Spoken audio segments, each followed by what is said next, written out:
in Nigeria. Yes. I must say that. It is healthy for any democracy, and also it helps to highlight salient issues in the economy, one of which is what he was talking about there, and he demonstrated it by visiting a small business, particularly in the textile industry. Correct. We've often talked about the revenue that Nigeria loses by not investing and focusing on an industry that used to thrive, especially even with us exporting some of our indigenous fabric. I know some states like Ogun State, for instance, are pushing for the Adire fabric and trying to make an industry out of that, which is very commendable. But in speaking about how our SMEs, our small businesses can do well and contribute significantly to the economy, absolutely true.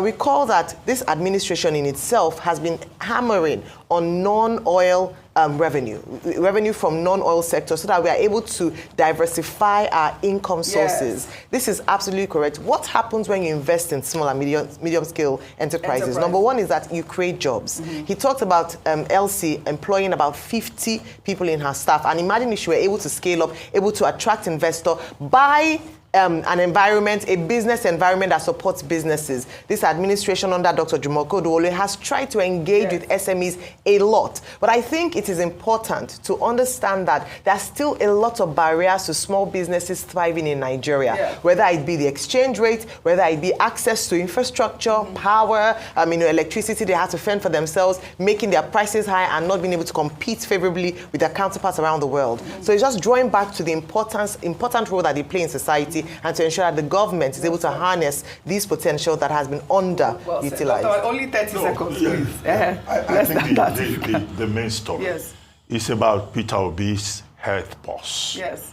He said he was advised by his doctors to rest after he saw that his body was showing him some signs. Yes. And I think that is an important lesson for everybody. I like that. Not just people in public affairs, also people in the professions, including people on this table, that you listen to your body. You want to I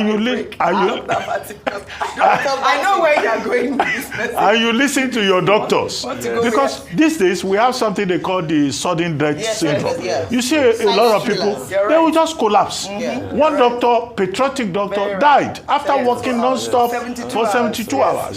So you have Mr. Peter Obi saying, his doctor asked him to rest. And then he decided to take a pause. There are people who will tell their doctor that I was in church yesterday. My pastor saw a vision that I will live till 100. And they would rather listen to their pastor than listen to the doctor.